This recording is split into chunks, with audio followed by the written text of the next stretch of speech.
عرش بری پہ ہوتا ہے چرچا رسول کا. ارے شجر و حجر بھی پڑھتے ہیں، شجر و حجر بھی پڑھتے ہیں کلمہ رسول کا. رسول اللہ صلی اللہ تعالی وسلم کی بے ادبی ناقابل برداشت ہے، اس لیے کہ مسلمان پر جب نبی پاک کا نام لیا جائے تو اس کے رونگٹے کھڑے ہو جاتے ہیں، آنکھوں میں روشنی ہوتی ہے، اس کے دل میں نور ہوتا ہے. اور یاد رکھنا جب مصطفیٰ کی عزت کی بات آئے تو تمہیں درد دل سے کہتے ہیں. پھر ہمیں بچے یاد آتے ہیں، نہ دولت یاد آتی ہے، نہ جوانی یاد آتی ہے، نہ ہمیں یار یاد آتے ہیں، اور نہ ہمیں اپنے وجود کی پرواہ ہوتی ہے. ہمیں یاد آتی ہے تو گنبد خضرا والے نبی کی عزت یاد آتی ہے. مجھے یوں لگتا ہے کہ یہ جان کوئی نہ کوئی ایسی شرارت کرتے ہیں جس سے لوگ اشتعال میں رہے، جان بوجھ. حلم، حوصلہ، صبر ذات کے بارے میں تو ہے، لیکن اگر کوئی رسول پاک کی بے ادبی کرے تو پھر حوصلے کی بات ہے ہی نہیں، پھر تو جہاد کی بات ہے. اور میں دیانتداری سے مسجد میں باوضو بیٹھ کر جمعے کے دن مشورہ دیتا ہوں حکومت کو اور وزیر قانون کو مشورہ دیتا ہوں کہ نہ فرعون کی حکومت ساری زندگی رہی، نہ نمرود رہا، نہ جاج بن یوسف رہا، نہ یزید رہا. اور یار درباری بن کے حکمرانوں کی چاپلوسی کرتے کرتے تم یہاں تک آ گئے ہو کہ اب نبی پاک کی عزت کو آنچ ڈالنا شروع کر دیا ہے. اور آپ یقین کریں سیاسی جماعتوں کا اتنا برا حال ہے کہ ان کے لیڈر کے بارے میں کوئی بات کرے تو پاگل ہو جاتے ہیں یہ احتجاج کر کر کے. صاحب امام علی مقام کی فکر کو سمجھو، اس پر غور کرو، بس کر دو، نیند بڑی لمبی ہو گئی، اب اٹھو اس بیداری سے، اٹھو. جب قومیں نافرمانی کرتی ہیں تو ملک چھن جاتے ہیں، اور کافر باری باری کر کے باریاں لگا رہا ہے، باری باری. تمہیں کئی دفعہ دھمکیاں دے چکا ہے، وہ تمہارا نمبر کئی دفعہ لگا چکا ہے. اب خواب غفلت سے اٹھ جاؤ، آگ پیروں تک آ گئی ہے، ایسا نہ ہو جلا ڈالے سارا کچھ. حضرت سیدنا ابو ذر غفاری رو کے فرمایا کرتے تھے جب تم نافرمانیاں کرو گے تو علاقے تمہارے ہاتھوں سے نکل جائیں گے. سو نکل گئے. غوث اعظم کے بغداد پہ کئی دفعہ بم گرے، مولا علی شیر خدا کا شہر نجف کئی دفعہ بم کی نظر ہوا، امام علی مقام کے کربلا میں اب تک کئی دفعہ جنگیں ہو چکی، اس لیے کہ ہم نافرمانی کرتے ہیں، علاقے چھن جاتے ہیں. اور دوسری بات یہ کہ پھر ہمیں وہ طریقہ بھی نہیں آتا جس سے رب کو منایا جاتا ہے. آپ یقین کریں مسلمان پہ ایک 5 وقت کی نماز ہے، وہ بھی بوجھ ہے. 2.5 گھنٹے کی تقریر اور 5 منٹ کی جماعت میں لوگ بھاگتے پھرتے ہیں، بڑا مشکل ہے. آج تک مسلمان ایک 5 وقتہ نماز پڑھنے کے لیے بہانے ڈھونڈ رہا ہے ابھی تک. تو وہ مسلمان کہاں سے آئیں گے جو رات کو رویا کرتے تھے، راتوں کو اٹھ کے روتے تھے تو سویرے اللہ کافر کے مقابلے میں اتنی مدد کرتا تھا کہ 10 مسلمان لاکھوں کو بھگا دیا کرتے تھے. اس لیے کہ مدد کس کی شامل ہوتی تھی؟ بول کے بتائیے، کون مدد کرتا تھا؟ کیونکہ دیکھیں نا یہ ہمیں طریقہ بتایا نبی پاک نے. اللہ حضور سے راضی تھا کہ نہیں؟ یار اس پہ جلدی جلدی بولو. اللہ راضی تھا نا؟ تو بدر کی رات حضور کیا کرتے رہے ساری رات؟ ساتھ نہیں تھا اللہ؟ وہ تو وہاں سے فرما رہا ہے غار ثور سے ان اللہ معنا، محبوب کہہ دے کہ اللہ تیرے ساتھ ہے. وہاں تھے محبوب کہہ رہے ہیں اللہ ہمارے ساتھ ہے، وہاں سے اللہ ساتھ تھا. پر ساری رات بدر کی ساری رات، اور دعا کا رنگ کیا تھا؟ حضرت ابو بکر صدیق فرماتے ہیں حضور نے ہاتھ اٹھائے، اللہ یہ میرے 313 ہیں، میں کل کمائی لے کے آ گیا. اے اللہ میری کل کمائی ہے، اگر یہ ہلاک ہو گئے تو قیامت تک کون تیری عبادت کرے گا؟ اے اللہ مدد فرما. اور حضور مناتے ہیں رب کو، کہتے ہیں یا اللہ تو نے وعدہ نہیں کیا تھا تو مدد کرے گا، یا اللہ تیرا وعدہ نہیں تھا تو کامیابی دے گا، یا اللہ تو نے ساری رات مناتے گزر گئی، ساری رات. صبح کا اجالا چمکا تو حضرت ابو بکر فرماتے اتنا لمبا سجدہ کیا، حضور سجدے میں تھے، میں دیکھتے دیکھتے تھک گیا، میں سجدے کی حالت میں ہی حضور پر لیٹ گیا، لپٹ گیا. میں نے کہا محبوبہ سر اٹھائیں، وہ دیکھیں اللہ نے مدد نازل فرما بھی دی ہے، اٹھائیے سر۔ حضور نے اللہ کو منایا، نبی پاک منایا کرتے تھے، ہم اب سجدوں میں بھی نہیں جاتے۔ اتنی سو گئی امت، سجدوں تقریروں سے انقلاب لانا چاہتے ہیں، ہم خالی نعروں سے انقلاب برپا کرنا چاہتے ہیں۔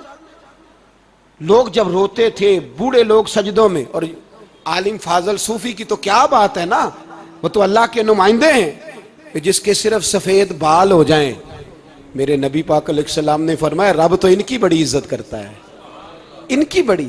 اور میرے نبی پاک نے فرمایا گناہگار مومن بھی جب دعا کے لیے ہاتھ اٹھاتا ہے تو اللہ فرماتا ہے فرشتو اسے خالی نہ لوٹانا، مجھے شرم آتی ہے اسے خالی۔ پر تو اٹھاتا ہی نہیں، تو اسے مناتا ہی نہیں، تو کبھی لپٹا ہی نہیں، تو نے کبھی کہا ہی نہیں کہ یا اللہ آ میں تجھے لے جاؤں حضرت سعد بن ابی وقاص کے پاس۔ قادسیہ کی جنگ ہو رہی تھی، کافر بلا رہا تھا آؤ اگر کوئی ہے تو آؤ، آؤ مقابلے میں۔ حضرت سعد بن ابی وقاص نے گھوڑے دوڑا دیے، دشت تو دشت ہیں صحرا بھی نہ چھوڑے ہم نے، بحر ظلمات میں دوڑا دیے گھوڑے ہم نے۔ حضرت سعد بن ابی وقاص نے گھوڑے دوڑائے، آگے دریا آ گیا، کوئی پل نہیں، کوئی شے نہیں، اسلام کی عزت کا سوال ہے۔ حضرت سعد بن ابی وقاص نے ہاتھ اٹھائے اور کہا اے اللہ اگر تو موسیٰ کی نافرمان قوم کو رستہ دے سکتا ہے تو تو ہمارے دلوں کو جانتا ہے، ہم تو اپنے رسول کے فرما بردار غلام ہیں۔ آنا مہربانی کر کی اگر تو نے دل مسلم کی دل جوئی نہیں تو ہمیں تانا دیں گے بت کے مسلم کا خدا کوئی نہیں۔ کہا اے اللہ مہربانی فرما اگر تو حضرت وَإِذْ فَرَقْنَا بِكُمُ الْبَحْرَ فَأَنْجَيْنَاكُمْ وَأَغْرَقْنَا آلَ فِرْعَوْنَ، اگر تو حضرت موسیٰ کی قوم کے لیے دریا پھاڑ سکتا ہے تو ہم تو نبی پاک کے غلام ہیں۔ صحابہ کہتے ہیں جناب سعد نے دعا مانگی تو دریا نے رستہ عطا فرما دیا۔ یار تو دعا بھی نہیں مانگتا؟ حضور نے فرمایا دعا صلاح المومن، دعا مومن کا ہتھیار ہے، تو نے یہ بھی چھوڑ دیا ہے۔ اب تو باتیں کر کے، تبصرے کر کے، ٹی وی دیکھ کے، اپنی رائے قائم کر کے، کومنٹس کر کے سو جاتا ہے، یہ بھی سوتا خشک ہو گیا، تو دعا تک نہیں مانگتا۔ فرماتے ہیں دعا مانگی تو دریا نے رستہ دیا، اور جب اس کنارے نکلے تو حضرت سعد کہنے لگے کسی کی کوئی شے تو نہیں رہ گئی دریا میں، کوئی چیز تو نہیں رہ گئی۔ ایک صحابی کہنے لگے پیالہ رہ گیا ہے، تو حضرت سعد فرمانے لگے او دریا ہمارا پیالہ واپس نہیں کر دیتا؟ تو کہتے ہیں ایک لہر آئی تو پیالہ بھی باہر پھینک گئی۔ او بھائی ہم اسی رسول کا کلمہ پڑھتے ہیں جن کا حضرت سعد بن ابی وقاص نے کلمہ پڑھا تھا، اور کسی جگہ میرے نبی پاک نے نہیں فرمایا اللہ صحابی کی سنے گا بعد میں آنے والوں کی نہیں سنے گا، کسی جگہ نہیں کہا۔ پر تو کشکولے دعا بھی نہیں اٹھاتا، مصیبت میں بھی اب یاد خدا ہم کو نہیں آتی، دعا منہ سے نہ نکلی، جیبوں سے عرضیاں نکلی، تو یہ کام بھی نہیں کرتا۔ میرا دل کرتا تھا چلو اور کچھ نہ ہو، مسجدوں میں اجتماعی دعا ہی ہو جائے، پر اس طرف بھی توجہ نہیں۔ وہاں بھی کہتے ہیں مولوی صاحب جلدی کرو گھر جانا ہے، اتنی لمبی دعا، اور کومنٹس کر رہے ہیں لوگ، کہتے ہیں آپ اپنے گھر کی سوچیں۔ میرے بھائی دعا، صلاح الدین ایوبی فلسطین کی جنگ لڑ رہے تھے، خبر آئی کہ عیسائیوں کا ایک بحری بیڑا، بحری جہاز اسلحہ لے کے آ رہا ہے، نیزے ہیں، تلواریں ہیں، تیر ہیں۔ صلاح الدین ایک بزرگ تھے، ان سے ملے تو کہنے لگے بابا جی آپ بھی دعا کرو۔ میں بھی دعا کرتا ہوں، مسلمانوں کے پاس پہلے اسلحہ نہیں، عیسائیوں نے اور منگا لیا ہے، کہیں ایسا نہ ہو مسلمانوں کے خلاف اتنا اسلحہ استعمال ہو۔ یہ بات کہی، بابا جی کو دعا کا کہا، خود مسجد اقصیٰ میں ساری رات روتے رہے۔ صلاح الدین ساری رات، ہمارا حکمران جسے ربنا آتنا فی الدنیا پوری نہیں پڑھنی آتی، اور اب تو ایسے پیر آ گئے ہیں میدان میں جو سورہ فاتحہ سیدھی نہیں سنا سکتے، اللہ ماشاءاللہ۔ ساری رات صلاح الدین ایوبی روتے رہے۔ وہ بزرگ کہتے ہیں میں بھی کونے میں تھا، پر جس درد سے اس نے دعا مانگی میں نہیں مانگ سکا۔ سویرے خبر آئی کہ دشمن کا وہ بحری بیڑا جو اسلحہ لے کے آ رہا تھا دریا میں غرق ہو گیا ہے۔ صبح خبر آئی تو وہ شخص ایک آگے بابا جی سے کہنے لگا بابا جی وہ بحری بیڑا دریا میں غرق ہو گیا، تو بابا جی رو پڑے، کہنے لگے دریا میں غرق نہیں ہوا، صلاح الدین ایوبی کی آنسوؤں میں غرق ہو گیا ہے، اس کے آنسوؤں میں غرق ہو گیا ہے، اس نے رب سے دعا ہی ایسی مانگی، اس کے آنسوؤں میں۔ تو دعا بھی نہیں مانگتا میرے بھائی مسلمانوں کے لیے، تو دعا بھی نہیں مانگتا. نبی کا حکم ہو تو کود جائیں ہم سمندر میں اور جہاں کو محو کر دیں نعرہ اللہ اکبر میں. نہتے 313 بشر شوق شہادت میں نکل آئے تھے میدان میں محمد کی قیادت میں. نہ تیغو تیر پہ تکیا نہ خنجر پہ نہ بھالے پر بھروسہ ہے تو ایک سادی سی کالی کملی والے پر. تباہ کر دے ان لوگوں کو جو ظلم پر چپ رہتے, انہیں تباہ کر دے. دنیا میں قتیل اس سے منافق نہیں کوئی, دنیا میں قتیل اس سے منافق نہیں کوئی جو ظلم تو سہتا ہے بغاوت نہیں کرتا. اس سے منافق نہیں کوئی. منافق بن کے جینا بند کر دو, اب مومن بن کے جینا سیکھو. ان ظالموں کے خلاف بولو.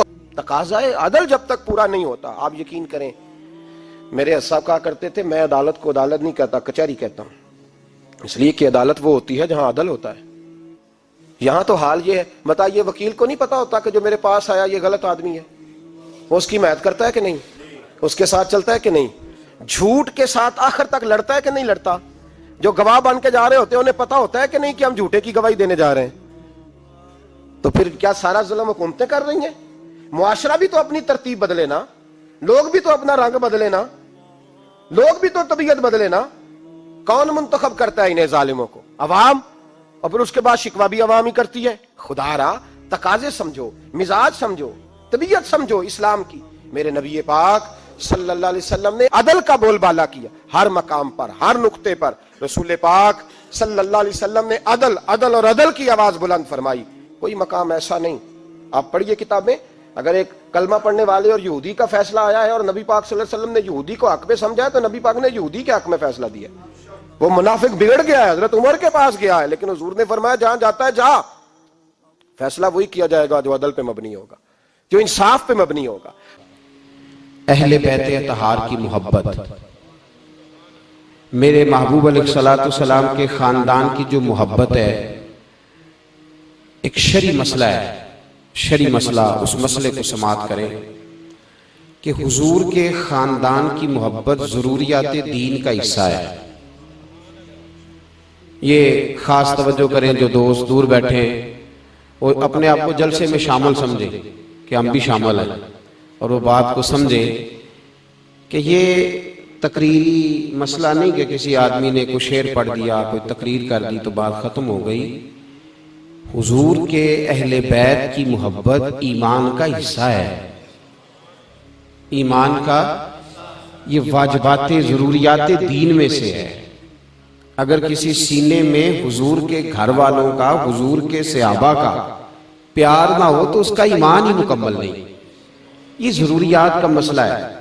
لوگ کہتے ہیں وضو غسل نماز روزہ حج زکوٰۃ کی آپ بات کریں, بھائی وہ تو ہم کر رہے ہیں, وہ تو میں عرض کر چکا کہ شروع ہو گئے معاملات, انشاءاللہ بہتر سے بہتر ہوتے چلے جائیں گے.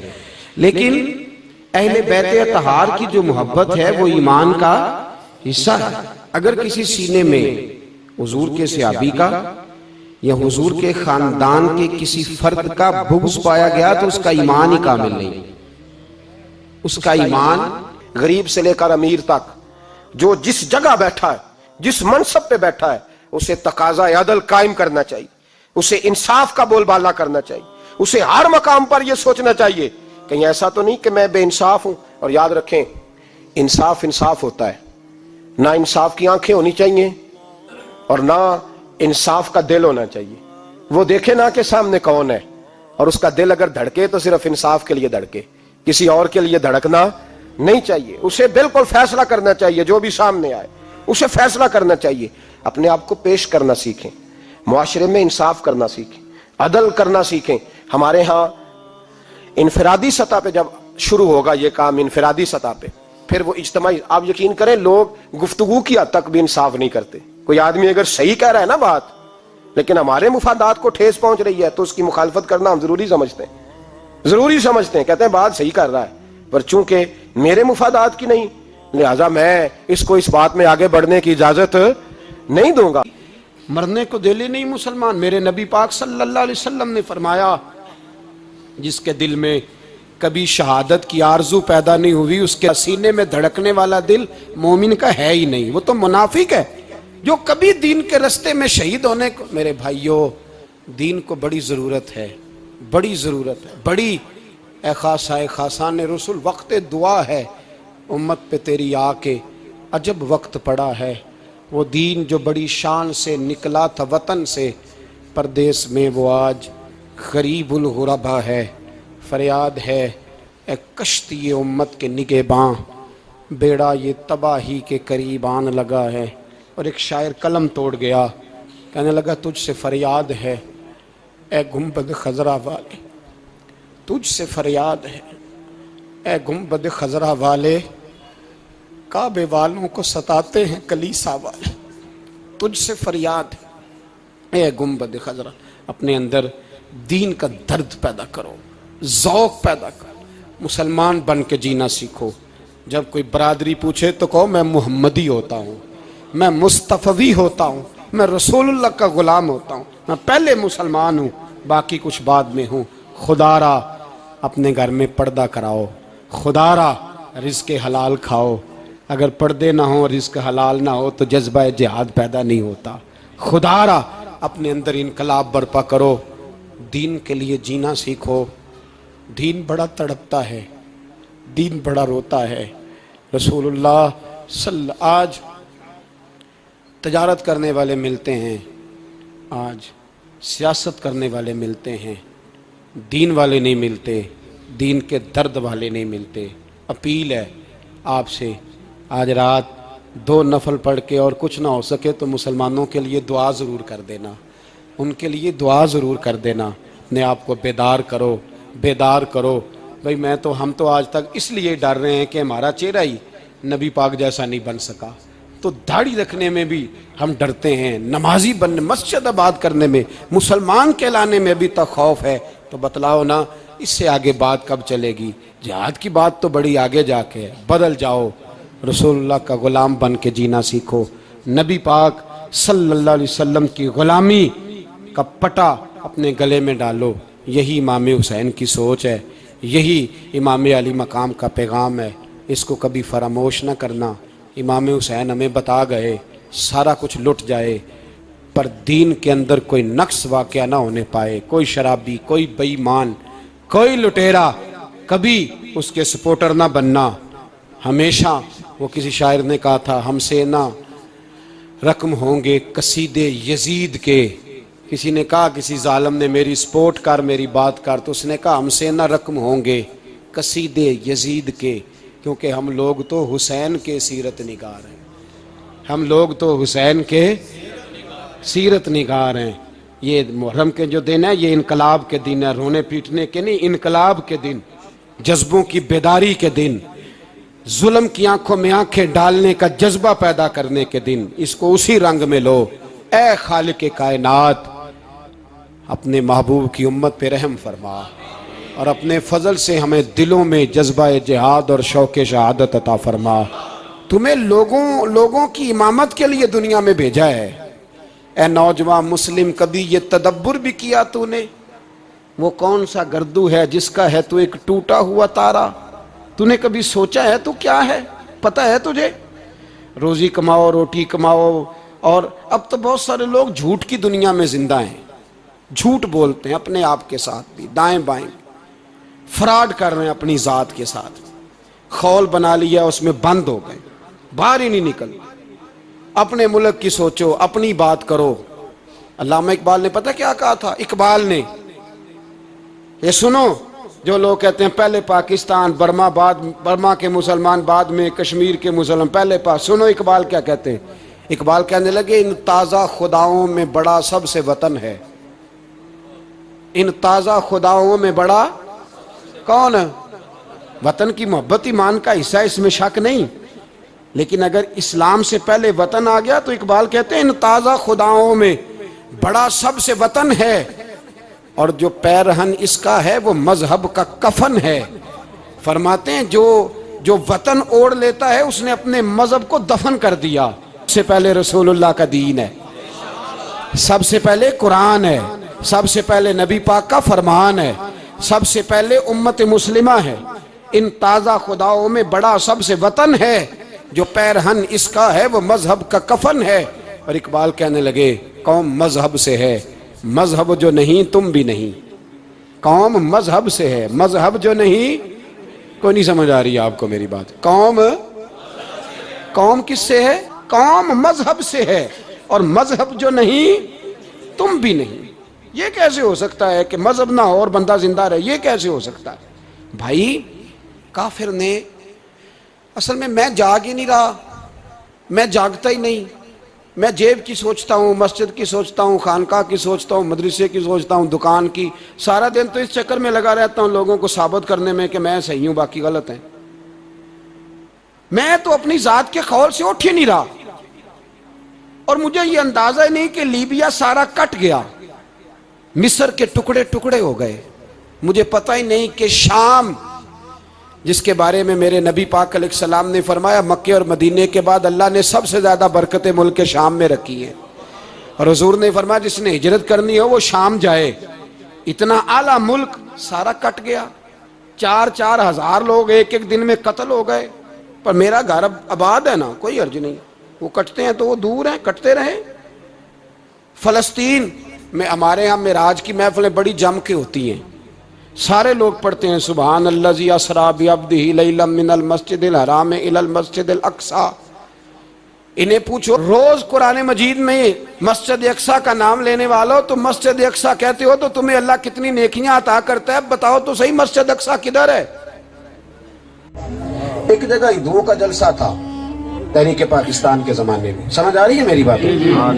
تحریک پاکستان میں ہندوؤں کا جلسہ تھا، تو سارے ہندو تھے، تو پنڈت تقریر کر رہا تھا، کوئی مسلمان نہیں. ایک پنڈت تقریر کر رہا ہے، اور اس نے تقریر کرتے کرتے نا نبی پاک کے بارے میں کوئی کمزور جملہ کہہ دیا، کوئی کمزور بات، کیونکہ پاکستان کے خلاف بول رہا تھا اور نظام مصطفیٰ صلی اللہ علیہ وسلم اور قانون شریعت کے خلاف بات، کوئی کمزور بات کہہ دی. وہاں کوئی مسلمان نہیں تھا، ایک ملنگ بیٹھا تھا، وہ بھی پرا دوری ڈنڈا لے کے. وہ انہیں تو ڈنڈا بھی بڑا رنگین ہوتا ہے، بتایا آندے نے انہوں. ہاں جی، اور رنگین ڈنڈا بڑا، ان تے اللہ خیر کرے سنیا انہوں نے بڑے پیر بنا لیا نا. جنہیں مہینے زیادہ نہ نہائے انہاں بڑا پیر ہو جاتا. ہاں جی، جنہ زیادہ وزن چکن دے قابل ہوتے اڈا بڑا غوث. کڑل پائی پھردا ہے، ٹل پائی پھردا ہے، پیر منی جا رہے. منن والے دی بھی عجیب سوچ ہے. ہاں جی، وہ بھی شکوہ علماء سے ہے مجھے، اس لیے کہ یہ ساری زندگی پیر کی فضیلت بیان کرتے رہتے ہیں. کبھی پیر بھی تھوڑی فضیلت دسی ہے؟ دسواں ڈیرے دار پیر جڑا کہ مولوی چنگے نے، مولوی پیری مریدی کا شعبہ ہی ان لوگوں کو دے دیا ہے جو اس کے حل ہی نہیں. وہ ایک بزرگ کہتے ہیں اسی غوث پاک کی کرامت بیان کرنے ہونے تو تھلو ایک چول جہا بندہ تڑتا ہوں، وہ ٹل پائی پھردا ہوندا میری گل ہو رہی ہے. وہ بھائی غوث پاک کی گل ہو رہی ہے، تو اپنی سمجھی بیٹھا ہے. علماء نے فضیلت علم بیان کر کے نہ تو لوگوں نے سمجھا ہے جدی یہ عظمت پہ دسدا ہے وہ جڑا چھپڑ دے کنارے بیٹھا کھڑے اودی پہ گل کردا ہے. اور نہیں بھائی، جو دین پہ عمل کرے اور عمل میں اخلاص پیدا کر لے، حضرت مجدد الفسانی فرماتے ہیں وہی پیر ہوتا ہے. عالم اور اس پر عمل، اور عمل میں اخلاص، دین مکمل ہو گیا. عام دام برسر مطلب. بہرحال ملنگ بیٹھا تھا دور.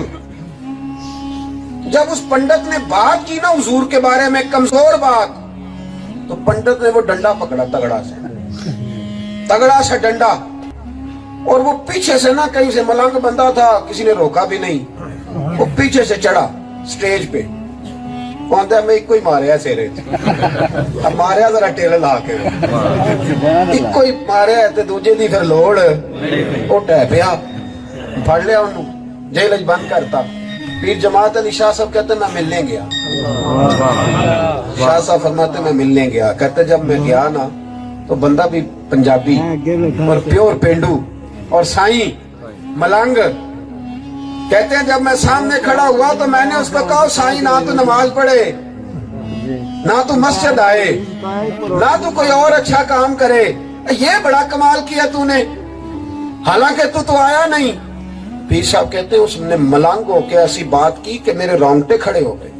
کہنے لگا پیر صاحب اسی نماز نہیں پڑھتے، ساڈی غلطی ہے، مسیطے نہیں ہوندے، ساڈی غلطی ہے. ایک جملہ کہا اور میرے وجود کو گرم کر گیا. کہنے لگا حضور گناہگار ضرور ہاں پر اپنے نبی دا غدار تے نہیں نہ. حضور گناہگار ضرور ہاں پر رسول دا غدار